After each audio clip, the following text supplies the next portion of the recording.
इकाई जो हमारी विशिष्ट इकाई है, आर्थिक अपराध के मामलों में भी और साइबर क्राइम के मामलों में भी आर्थिक अपराध इकाई एक विशिष्ट अंग है बिहार पुलिस का। उसको ऐसी सूचनाएं प्राप्त हुई कि कुछ अपराधकर्मी हाई कोर्ट के जजेस के नाम पर छद्म दुरुपयोग कर एक मोबाइल नंबर के धारक के द्वारा डीजीपी बिहार और अन्य वरीय पदाधिकारियों को मोबाइल कॉल, व्हाट्सएप कॉल के माध्यम से संपर्क करते हैं और किसी भी प्रकार का निर्णय लेने के लिए अपनी बात कहते हैं। इस आशय का पत्र डीजीपी साहब ने 14 अक्टूबर को आर्थिक अपराध इकाई के एडीजी को उपलब्ध कराया और इस पत्र में उनके द्वारा लिखा गया कि उनके सरकारी मोबाइल पर एक दूसरे मोबाइल संख्या जिसके डिस्प्ले पिक्चर में मुख्य न्यायाधीश माननीय पटना उच्च न्यायालय का फ़ोटो लगा हुआ है के द्वारा व्हाट्सएप के माध्यम से उनसे बात की गई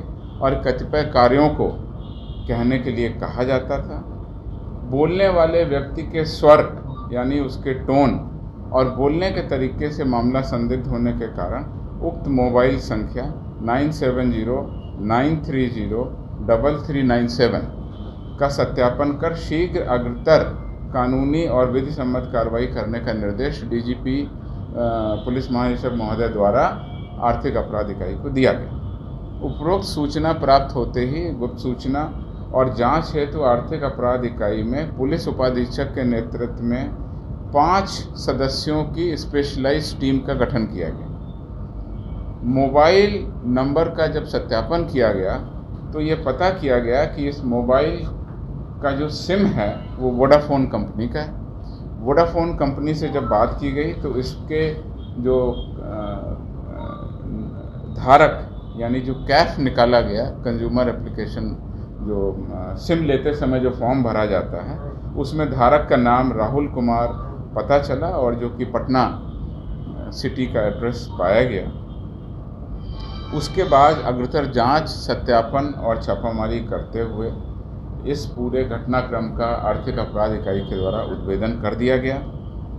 इस पूरे प्रकरण में पुलिस उपाधीक्षक भास्कर रंजन के जांच रिपोर्ट और उनके सत्यापन के आधार पर आर्थिक अपराध थाना कांड संख्या 33/22 दिनांक 15 अक्टूबर दर्ज किया गया, जिसमें कि विभिन्न धाराएं, गंभीर धाराएं, ठगी, धोखाधड़ी और सरकारी कार्य में बाधा लगाई गई हैं। साथ ही साथ आईटी एक्ट का भी समावेश किया गया है। धारा 66C और 66D आईटी एक्ट के तहत भी दर्ज किया गया।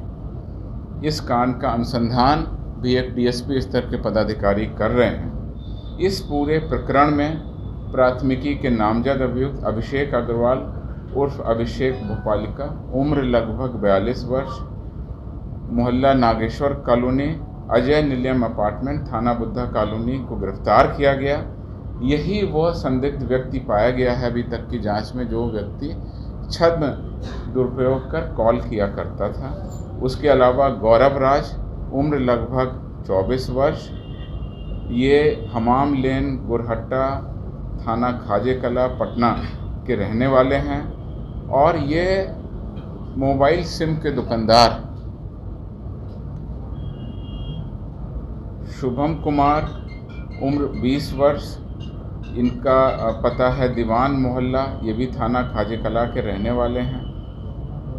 और ये राहुल रंजन के जो मोबाइल शॉप है उसका स्टाफ, राहुल रंजन जायसवाल को भी गिरफ्तार किया गया। इनकी उम्र लगभग 28 वर्ष है और ये मिस्टर गैजेट मोबाइल शॉप पूर्वी बोरिंग रोड, कैनाल रोड के मालिक हैं। इनको भी गिरफ्तार किया गया है।